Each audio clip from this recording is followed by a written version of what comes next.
بسم اللہ الرحمن الرحیم۔ تمام بزرگوں دوستوں بھائیوں کو السلام علیکم ورحمۃ اللہ وبرکاتہ۔ حیدر علی آتش کی غزل نمبر 2 جماعت نہم آخری 2 اشعار، شعر نمبر 6 اور 7۔ پہلے شعر دیکھ لیجئے گا کہ مقام تک بھی ہم اپنے پہنچ ہی جائیں گے، خدا تو دوست ہے دشمن ہزار راہ میں ہے۔ اور 7واں اور آخری شعر جو سلیبس کا حصہ ہے، تھکے جو پاؤں تو چل سر کے بل، نہ ٹھہر آتش گلے مراد ہے منزل میں خار راہ میں ہے۔ یہ 2 اشعار ہیں، اور اس میں جو 6واں شعر ہے اس کی تشریح کچھ یوں ہے کہ شاعر کہتا ہے کہ زندگی کے سفر میں ہمیں بہت سے مصائب کا سامنا کرنا پڑتا ہے، اس لیے ان سے گھبرا کر ہمیں سفر کا ارادہ ترک نہیں کرنا چاہیے۔ ہمیں اللہ تعالیٰ کو اپنا حامی و ناصر جان کر اپنی منزل کی طرف بڑھنا چاہیے، چاہے راستے میں ہزار دشمنوں سے سامنا ہی کیوں نہ کرنا پڑے۔ مطلب یہ ہے کہ انسان کو پکے ارادے اور پرعزم ہمت کے ساتھ اپنے مقاصد کے حصول کے لیے تگودو یعنی کوشش کرنی چاہیے۔ کسی نیک کام کی تکمیل میں ہزاروں دشمن بھی راستہ روکیں تو اللہ تعالیٰ ان کی مدد کرتا ہے جو اپنی مدد آپ کرتے ہیں۔ یعنی انسان کو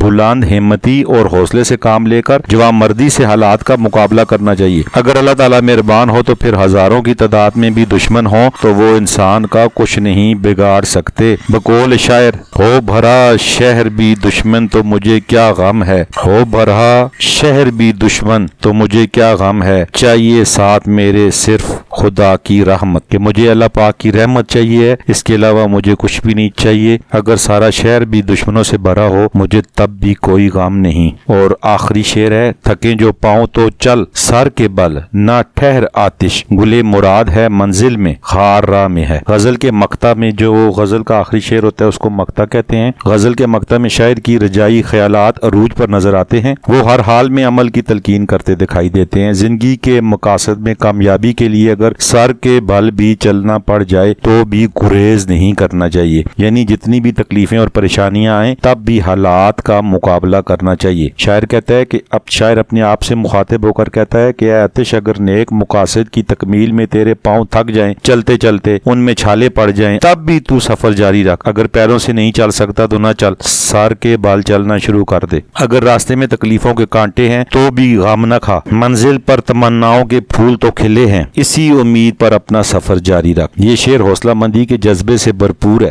یہ نیکی اور خیر کے راستوں پر چلنے والوں کا حوصلہ مزید بڑھاتا ہے کہ وہ اپنی منزل کے لیے مصیبتوں کو برداشت کریں گے اور مسلسل جدوجہد کیے رکھیں گے۔ روشن مستقبل کی امید اسی پر ہے کہ جہد مسلسل کی جائے اور تاریکیوں سے چھٹکارا حاصل کیا جائے۔ کسی شاعر نے اسی امید کے تحت کہا، مجھے خبر ہے کہ ایک صبح منتظر ہے میری، ڈروں میں کس لیے اس رات کے اندھیرے سے۔ تو یہ دونوں اشعار کی مختصر سی تشریح تھی۔ اس غزل میں جو قوافی ہیں یعنی کافی ہیں، اس میں فسانہ، غائبانہ، خزانہ، خانہ، دانہ، زمانہ، نشانہ اور عاشقانہ، جبکہ اس غزل میں جو ردیف ہے وہ ہے راہ میں ہے، یعنی کسی بھی شعر کے آخر میں جو لفظ بار بار آئے، ہر شعر کے آخر میں جو لفظ بار بار آ رہا ہے اسے ہم کہتے ہیں ردیف، اور ردیف سے پہلے آنے والا لفظ جو ہم آواز ہو، ہم وزن ہو، وہ ہوتا ہے قافیہ۔ تو قافیہ اور ردیف بھی میں نے آپ کو بتا دی ہیں، اور اس طرح آج ہماری یہ غزل کی تشریح بھی مکمل ہو گئی ہے۔ اللہ پاک آپ کا، میرا، ہم سب کا حامی و ناصر ہو۔ والسلام۔